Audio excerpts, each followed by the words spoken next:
നമസ്കാരം, ഞാൻ കമലാംബിക. ശ്രേഷ്ഠം മലയാളത്തിലേക്ക് ഏവർക്കും സ്വാഗതം. ഇന്ന് നമ്മൾ വന്നിരിക്കുന്നത് 10th സ്റ്റാൻഡേർഡ് ഏതൊക്കെയാണ് ലെസൺ, എങ്ങനെയാണ് ചോദ്യം, അങ്ങനെ അതിനെയൊക്കെ കുറിച്ച് ഒരു ചെറിയൊരു അവലോകനവുമായിട്ടാണ്. അപ്പോൾ നമുക്കറിയാം, സ്റ്റേറ്റ് സിലബസിൻ്റെ കേരള പാഠാവലി ഭാഗം 1, ഭാഗം 2, അടിസ്ഥാന പാഠാവലി എന്നീ പുസ്തകങ്ങളിൽ നിന്ന് 10 ലെസൺസാണ് നമ്മൾക്ക് പഠിക്കാനുള്ളത്.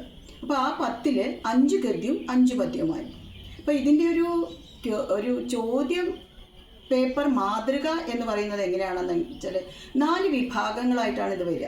അപ്പോൾ അതിൽ ആദ്യത്തെ വിഭാഗം A 15 mark, B 14 mark, C 15 mark, D 36 mark. ഇനി ഇത് ഓരോന്നായിട്ട് നമുക്ക് വിശകലനം ചെയ്യാം. അപ്പോൾ ആദ്യത്തേത് എ വിഭാഗം വരുന്നത് അവധാരണമാണ്, കോംപ്രഹെൻഷൻ. അപ്പോൾ അവധാരണം 2 ഖണ്ഡികകളാണ് തരിക.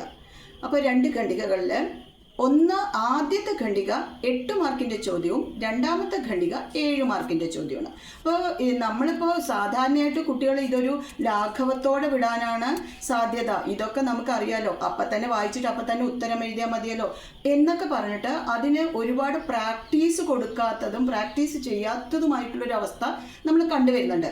പക്ഷേ മറ്റേത് ക്വസ്റ്റ്യൻസിനെ പോലെയും വളരെ പ്രാധാന്യം അർഹിക്കുന്ന, ഗൗരവത്തോടെ കാണേണ്ട ഒരു വിഭാഗം തന്നെയാണ് കേട്ടോ ഈ എ വിഭാഗം എന്ന് പറയുന്നത്. കാരണമുണ്ട്, അത് പറയാൻ കാരണമുണ്ട്. കഴിഞ്ഞ വർഷം ഇതിൽ നിന്ന് മാത്രം ക്വസ്റ്റ്യൻ ആൻസർ എഴുതാത്തത് കൊണ്ട് മാർക്ക്, അതായത് ഫുൾ മാർക്ക് കുറഞ്ഞു പോയ, സെൻറ്റം ഇല്ലാതായി പോയ കുട്ടികളുണ്ട്. അവർ വളരെ വിഷമത്തോടെ നമ്മുടെ അടുത്ത് വന്ന് പറഞ്ഞിട്ടുണ്ട്. അപ്പോൾ എന്താ ചെയ്യേണ്ടതെന്ന് ചോദിച്ചാൽ ഈ അവധാരണത്തിന് ആദ്യം മുതൽ തന്നെ നമ്മൾ എന്ത് ചെയ്യണോ അറിയോ, അതിനും പ്രാക്ടീസ് കൊടുക്കണം. അതായത് ആഴ്ചയിൽ ഒരു അവധാരണ അല്ലെങ്കിൽ 2 ആഴ്ച കൂടുമ്പോൾ ഒരു അവധാരണ എന്ന നിലയിൽ നമ്മളിത് പ്രാക്ടീസ് ആദ്യം തന്നെ തുടങ്ങണം കുട്ടികൾ. രണ്ടാമത്തെ വിഭാഗം എന്ന് പറയുന്നത് എന്താണെന്ന് ചോദിച്ചാൽ അത് 14 മാർക്കാണ് ബി വിഭാഗത്തിന്. അതിൽ 1 ഉപന്യാസം 5 മാർക്ക്, അത് 2 ഉണ്ടാവും, അതിൽ 1 എഴുതിയാൽ മതി. രണ്ടാമത്തത് കത്താണ്, കത്തിനും 5 മാർക്കാണ്, അത് ഔദ്യോഗിക കത്തായിരിക്കും. മൂന്നാമത് ഈ അടുത്ത കാലത്ത് ചോദ്യപേപ്പറിൽ വന്നിട്ടുള്ള ഒരു ഘടനയാണ് പത്രവാർത്ത 4 മാർക്കുമാണ്. അങ്ങനെ 5ഉം 5ഉം 10ഉം 4ഉം 14 മാർക്കാണ് ഈ ബി വിഭാഗത്തിനുള്ളത്. ഇതിൽ ഉപന്യാസത്തിന് പറയുമ്പോൾ ഉപന്യാസത്തിന് ഒരു മാതൃകയുണ്ട്, ഒരു ഭാഷയുണ്ട്. പിന്നെ അതേപോലെ തന്നെ കത്തിന് ഒരു മാതൃകയുണ്ട്, ഒരു ഭാഷയുണ്ട്. പത്രവാർത്തയ്ക്ക് അതിനും ഒരു ഭാഷയുണ്ട്, ഒരു ഘടനയുണ്ട്. അപ്പോൾ ഈ ഒരു രീതി നമ്മൾ നേരത്തെ തന്നെ അതെന്തൊക്കെയാണ് എന്ന് മനസ്സിലാക്കി വെക്കണം. അത് പ്രകാരം എഴുതുമ്പോഴാണ് നിങ്ങൾക്ക് ഈ 14 മാർക്കും അതിൽ സ്കോർ ചെയ്യാൻ പറ്റുക. പിന്നെ അടുത്തത് സി വിഭാഗത്തിൽ വ്യാകരണമാണ് വരുന്നത്. അപ്പോൾ അതിൽ ആകെ നമ്മൾ പറഞ്ഞത് 15 മാർക്കാണ്. അതിൽ അങ്കാംഗി വാക്യം 2, കർത്തരി കർമ്മണി അതായത് പ്രയോഗം മാറ്റുക അത് 2, അതേപോലെ വാക്യശുദ്ധി എന്ന് പറയുന്നത് എന്താണ്, വാക്യത്തിൽ തെറ്റുണ്ടെങ്കിൽ തിരുത്തുക, അത് 2 മാർക്കിൻ്റെ, വാക്യപ്രയോഗം 2 മാർക്ക്. ഇങ്ങനെ 8 മാർക്കും.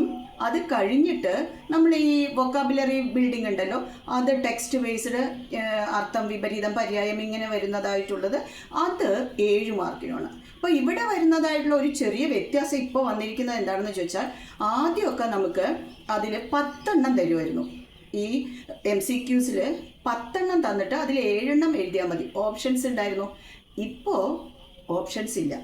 അപ്പോൾ നമുക്ക് തരുന്നതായിട്ടുള്ള 7 എണ്ണത്തിനും 7 എണ്ണം എഴുതണം. ഇതൊരു കണക്കിന് നല്ലതാണ്, ഒരു കണക്കിന് ബുദ്ധിമുട്ടുമാണ്. ഇതൊരു KKPP ഒരു മാതൃകയാണ്. കിട്ടിയാൽ പോയാൽ പോയി. അപ്പോൾ എന്താണ് ഇതിൽ വരുന്നതെന്ന് ചോദിച്ചാൽ, ഈ 10 എണ്ണം തന്നിട്ട് 7 എണ്ണം എഴുതാൻ പറയുമ്പോൾ കുട്ടികൾ പൊതുവേ കണ്ടിരിക്കുന്നത് ഈ 10 എഴുതി വയ്ക്കും, അവർക്ക് അറിയാമെന്ന് വെച്ചാൽ 10 എഴുതി വയ്ക്കും എന്നുള്ളതാണ്. അപ്പോൾ അതിൽ നിന്നൊരു വ്യത്യാസം വരും എന്നുള്ളത് കറക്റ്റാണ്. പക്ഷേ ഇവിടെ നമ്മൾ ശരിക്കും വളരെ അഗാധമായിട്ട്, അതായത് ഡീപ്പായിട്ട് നമ്മൾക്ക് അത് അറിയുമെങ്കിൽ മാത്രം ടെക്സ്റ്റ് ആണെച്ചാലും നോട്ട് ആണെച്ചാലും നമ്മൾ ഡീപ്പായിട്ടൊരു പാഠത്തിനെ സമീപിച്ചാൽ മാത്രം എഴുതാൻ പറ്റുന്നതാണ് കേട്ടോ ഈ MCQ. നമ്മൾ പലപ്പോഴും വിചാരിക്കും, ഇതിപ്പോൾ ഉത്തരം തരണതല്ലേ, അതൊന്നും എഴുതുകയല്ലേ. എപ്പോഴും കൺഫ്യൂഷൻ ഉണ്ടാക്കുന്നതായിട്ടുള്ള ഒരു വിഭാഗമാണ് ഇത്. അപ്പോൾ അങ്ങനെ അത് 7 മാർക്ക്, വ്യാകരണം 8 മാർക്ക്, 8, 7, 15 മാർക്കാണ് സി വിഭാഗത്തിൽ. അടുത്തത് ഡി വിഭാഗം. ഡി വിഭാഗം മുഴുവനും ടെക്സ്റ്റ് ബേസ്ഡ് ആണ് കേട്ടോ. നമ്മുടെ ടെക്സ്റ്റിനെ ബേസ് ചെയ്തുകൊണ്ടാണ് വരുന്നത്. അതിൽ എങ്ങനെയാണെന്ന് ചോദിച്ചാൽ 9 ക്വസ്റ്റ്യൻസിന് നമ്മൾ ഉത്തരം എഴുതണം. അതായത് ഒരു ക്വസ്റ്റ്യൻ 1 വേർഡ്സ്, ഒരു ക്വസ്റ്റ്യനിൽ 2 ഉപചോദ്യങ്ങളും ഉണ്ടാവും. അങ്ങനെ 2 ക്വസ്റ്റ്യൻസ്, അങ്ങനെ 9 എണ്ണത്തിന് 18 മാർക്ക് വെച്ചിട്ടാണ് MCQs വരിക. ഇതും കഴിഞ്ഞ വർഷങ്ങളെ അപേക്ഷിച്ചിട്ട് വന്നിരിക്കുന്ന മാറ്റം എന്താണെന്ന് ചോദിച്ചാൽ, കഴിഞ്ഞ വർഷമൊക്കെ 12 എണ്ണം തരുമായിരുന്നു. 12 എണ്ണത്തിൽ ഏതെങ്കിലും 9 എണ്ണം എഴുതുക എന്ന ഓപ്ഷൻസ് ഉണ്ടായിരുന്നു. ഇപ്രാവശ്യം ഓപ്ഷൻസ് ഇല്ല. അപ്പോൾ 9 ക്വസ്റ്റ്യൻസ് തന്നാൽ 9-ൽ ഈ 2 എണ്ണം വീതം 9ഉം എഴുതിയാലേ നമുക്ക് 18 മാർക്ക് സ്കോർ ചെയ്യാൻ പറ്റൂ. അത് നിങ്ങൾ മനസ്സിൽ വെക്കണം കേട്ടോ. പിന്നെ അതിൽ പറയാവുന്നതായിട്ടുള്ള ഒരു കാര്യം എന്താണെന്ന് ചോദിച്ചാൽ, ടെക്സ്റ്റിലെ ഓരോ വരിയും നമുക്ക് നമുക്ക് പരിചിതമായിരിക്കണം. അപ്പോൾ ഓരോ വരിയിലും ഒരു തുള്ളി, അതായത് ഓരോ വരിയിലും ഓരോ 1000 ക്വസ്റ്റ്യൻസ് ഓരോ പോലെ ഉണ്ടാക്കാൻ പറ്റുന്നതായിട്ടുള്ളത്. നമുക്ക് കാണുമ്പോൾ തോന്നും, ഇതിലിപ്പോൾ എന്താണ്, ഇതൊക്കെ ക്വസ്റ്റ്യൻ അറിയാവുന്നതാണെന്ന്. ഇല്ല, ഞാൻ നേരത്തെ പറഞ്ഞ പോലെ ഏറ്റവും കൺഫ്യൂഷൻസ് ഉണ്ടാക്കുന്നതായിട്ടുള്ള ഒരു വിഭാഗമാണ് ഈ MCQs കേട്ടോ.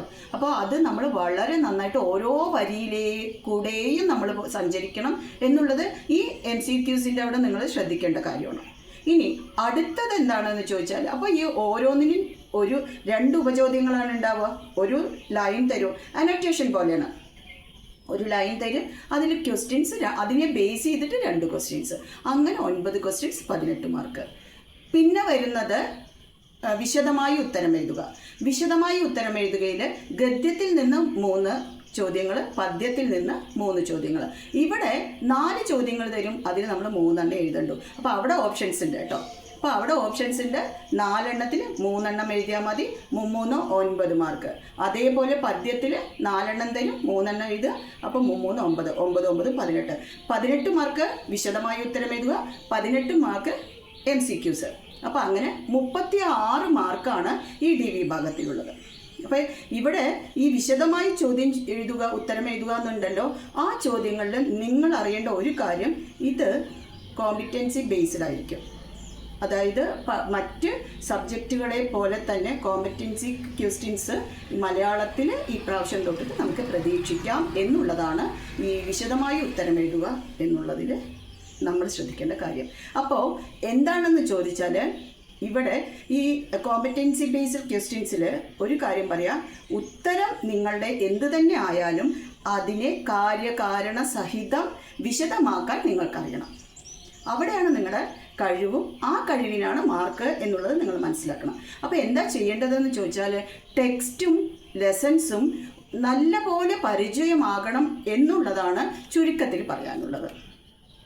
അപ്പോൾ ഇത്രയുമാണ് കാര്യങ്ങൾ നമ്മൾ 10ാം ക്ലാസ്സിൽ ഇപ്പോൾ പഠിക്കുന്നതായ കുട്ടികൾക്ക് വേണ്ടിയിട്ട് എനിക്ക് പറയാനുള്ളത്.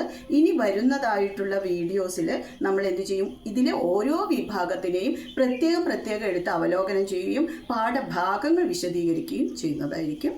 അപ്പോൾ അത് ഇനിയുമുള്ള വീഡിയോസ് കാണുക. ഈ വീഡിയോ ഉപകാരപ്രദമാകുന്നു എന്ന് തോന്നിയിട്ടുണ്ടെങ്കിൽ നിങ്ങളുടെ കൂട്ടുകാർക്കും അയച്ചു കൊടുക്കുക, സബ്സ്ക്രൈബ് ചെയ്യുക. ഇനി കാണുന്നത് വരെ നമസ്കാരം.